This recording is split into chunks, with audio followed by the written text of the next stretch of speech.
नमस्कार, यंग वार्ता न्यूज में आपका स्वागत है। मैं हूं नरेंद्र कुमार। खबरों की शुरुआत करते हैं आज के दिन की कुछ ताजा सुर्खियों से। पेट्रोल और डीजल में बढ़ती कीमतों को लेकर कांग्रेस का प्रदेश भर में प्रदर्शन जारी।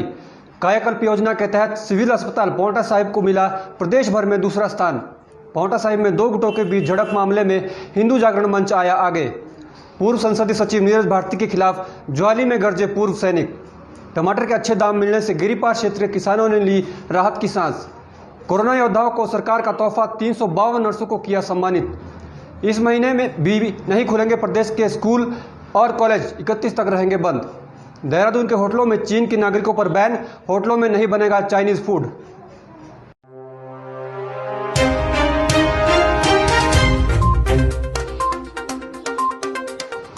अब समाचार विस्तार से। पेट्रोल और डीजल की लगातार बढ़ती कीमतों को लेकर कांग्रेस का प्रदेश भर में प्रदर्शन जारी है। प्रदेश के अलग अलग स्थानों पर कांग्रेस कार्यकर्ताओं के द्वारा केंद्र सरकार के खिलाफ रैलियां निकालकर प्रदर्शन किया गया है। शिमला में युवा कांग्रेस कार्यकर्ताओं ने कपड़े उतारकर जीप को रस्सियों से घसीटा। वहीं ज्वाली में भी कांग्रेस नेताओं के द्वारा सड़कों पर उतरकर केंद्र और प्रदेश सरकार के खिलाफ जमकर नारेबाजी की गई। कांग्रेस कार्यकर्ताओं के द्वारा पेट्रोल और डीजल की बढ़ती कीमतों के साथ नीरज भारती को गिरफ्तार करने का मुद्दा भी उठाया गया और नीरज भारती के पक्ष में नारेबाजी भी की गई। और जो अपने इनके पास जो सरकारी तंत्र होता है उसका दुरुपयोग कर रही है और जी भरकर दुरुपयोग कर रही है। जिस हिसाब से इनको लगता है कि इनके काम आ सकता है तंत्र, उस हिसाब से अपने लिए ये काम करवा रही है तंत्र से।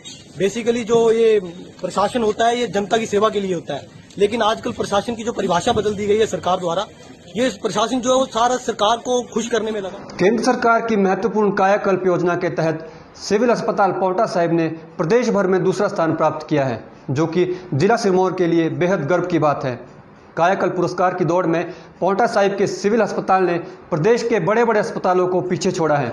आपको बता दें कि इस योजना के तहत सिविल अस्पताल पांवटा को कायाकल्प अवार्ड और 15 लाख रुपए की राशि मिली है। सीएमओ सिरमौर डॉक्टर के प्राशर ने बताया है कि हाल ही में एक विशेष टीम की सिविल हॉस्पिटल पांवटा का दौरा किया था, जिसमें इस अस्पताल को सर्वश्रेष्ठ आंका गया। उन्होंने कहा कि इस योजना के तहत जो भी पैरामीटर रखे गए थे उनमें ये अस्पताल खरा उतरा है।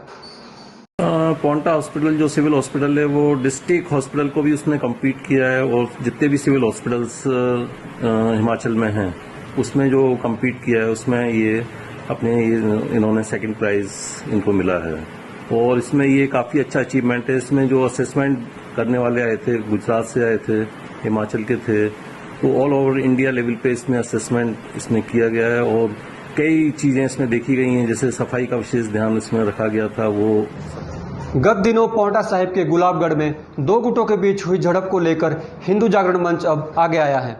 मंच सदस्यों का कहना है कि एक विशेष समुदाय के द्वारा गुरु नगरी पांवटा साहिब को खराब किया जा रहा है।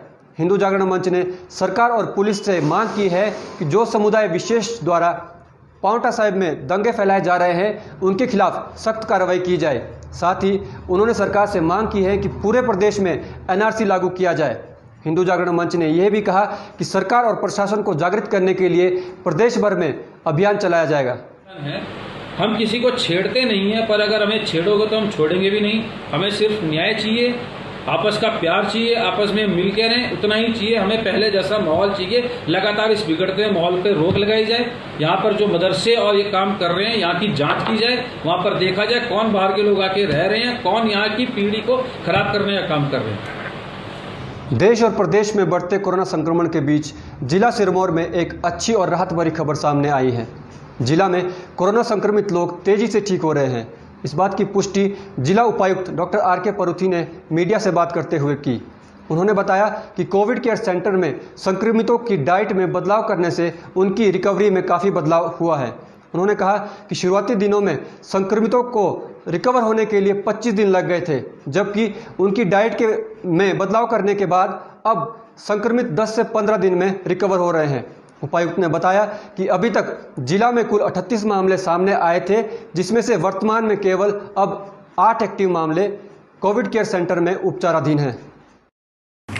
जिला सिरमौर में पिछले कल जो सैंपलिंग की थी उसमें से 6 फॉलोअप सैंपल थे जो कोविड केयर सेंटर जो हमारा त्रिलोकपुर में है वहाँ पे एडमिटेड थे। ये सभी ठीक हो गए हैं, 6 के 6 व्यक्ति। ये जो एज ग्रुप है 20 से लेकर 53 साल के बीच में थे। अब हमारे पास जो एक्टिव केसेज हैं वो सिर्फ 8 बचे हैं।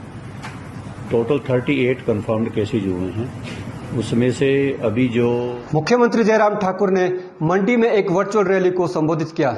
उन्होंने कहा कि हिमाचल प्रदेश में कोरोना संकट के दौरान लगभग 2 लाख लोग बाहरी राज्यों से आए हैं, लेकिन इसके बावजूद भी हिमाचल प्रदेश में कोरोना संक्रमण की स्थिति नियंत्रण में है। उन्होंने कहा कि कोरोना संकट के दौरान जिन मजदूरों की नौकरियां चली गई थी तथा जो उद्योगों के मजदूर वापस काम करने नहीं जा पाए, उन्हें सरकार के द्वारा रोजगार दिलाने के प्रयास किए जाएंगे। उन्होंने कहा कि प्रधानमंत्री की दूरदर्शी सोच के चलते आज हम डिजिटल के माध्यम से एक दूसरे से संपर्क कर रहे हैं और आम जनता की समस्याओं को सुन पा रहे हैं। और मैं आदरणीय प्रधानमंत्री जी का आभार व्यक्त करता हूं, जिस मजबूती के साथ इस वक्त वो देश का नेतृत्व कर रहे हैं। वो पूरे देश की 135 करोड़ की आबादी को हौसले के साथ आगे बढ़ने का। अब वक्त एक छोटे से ब्रेक का। ब्रेक के बाद देखिए, टमाटर के अच्छे दाम मिलने से सिरमौर के गिरिपार क्षेत्र में किसानों के चेहरे में झलकी खुशी। अंशुल आत्महत्या मामले की निष्पक्ष जांच के लिए करणी सेना आया आगे। कोरोना संक्रमण को देखते हुए कांगड़ा का पंचरुखी बाजार बंद।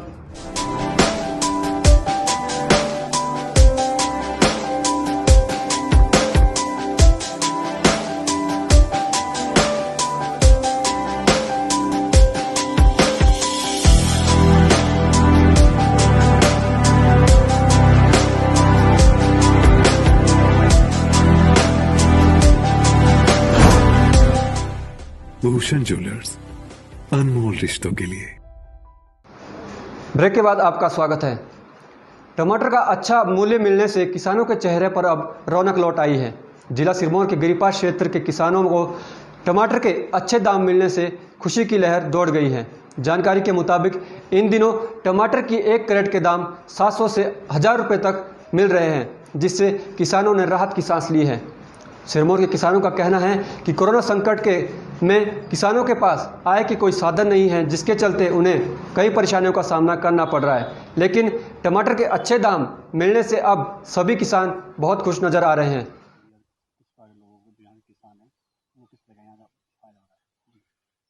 इस बार हमारे क्षेत्र में सबसे ज़्यादा टमाटर लगा है और 2.5 लाख के आसपास पौधे लगाए हैं लोगों ने, और जिसमें कि 1 लाख के आसपास हमारा प्राकृतिक खेती में लगा है और पौधा भी अच्छा चला है। थोड़ी सी हमें दिक्कत आ रही है कि बारिश नहीं हो रही है इस वजह से, और रेट पिछले बारी की अपेक्षा बहुत अच्छे हैं।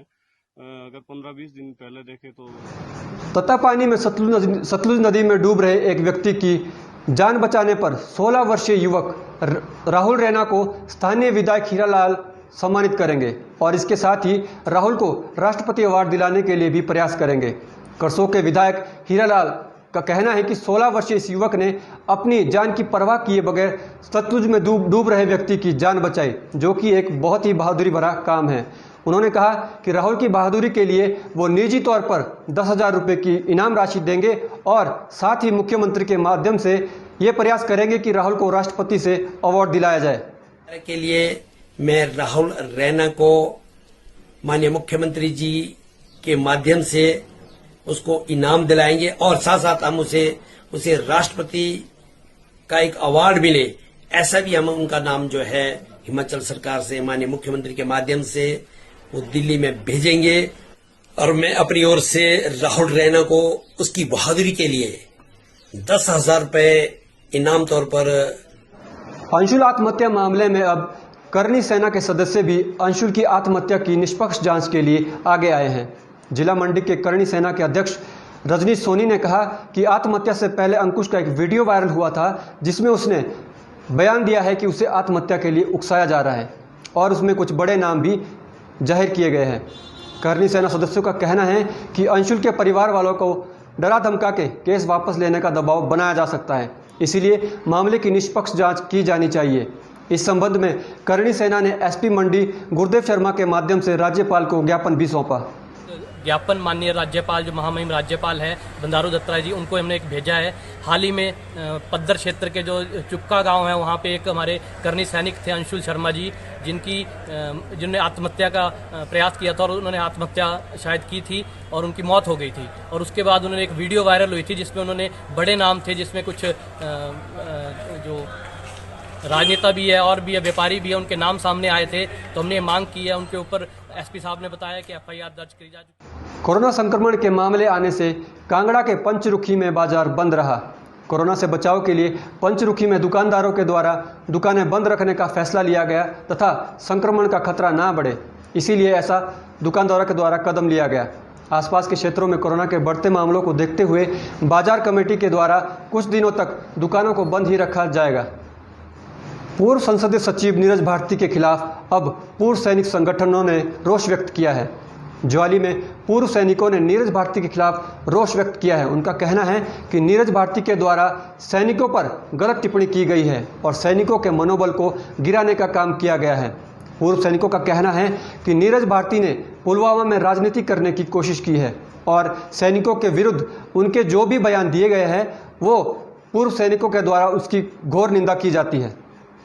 गलत जो है टिप्पणी की है, जिसमें कि सारे पूर्व सैनिक जो है आक्रोश में, ऐसा नहीं करना चाहिए। पूर्व सैनिकों का तो ये है कि हम अभी तो घर में बैठे हुए हैं, लेकिन हमारे जो है कर्म जो काम कर रहे हैं उनका जो है मनोबल डाउन हो। कोरोना महामारी से बचने के लिए सरकार के द्वारा सोशल डिस्टेंसिंग के निर्देश दिए गए हैं, लेकिन सरकार के निर्देशों की निजी बस ऑपरेटरों के द्वारा धज्जियां उड़ाई जा रही हैं। ऐसा ही एक मामला उपमंडल संगड़ा में सामने आया है, जहां पर एक निजी बस ऑपरेटर के द्वारा क्षमता से अधिक सवारियों को बिठाया गया।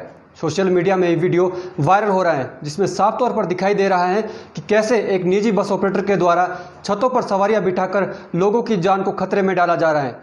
SDM संगड़ा राहुल कुमार ने बताया कि ऐसे किसी भी बस चालक के खिलाफ कार्रवाई की जाएगी जो नियमों का उल्लंघन कर रहा है। हिमाचल प्रदेश में कोरोना रुकने का नाम नहीं ले रहा है।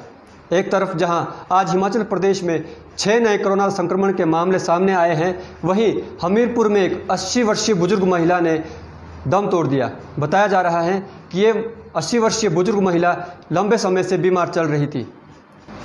यंग वार्ता न्यूज़ में आज के लिए बस इतना ही। देश प्रदेश की तमाम ताज़ा जानकारियों के लिए आप देखते रहिए यंग वार्ता न्यूज़। धन्यवाद।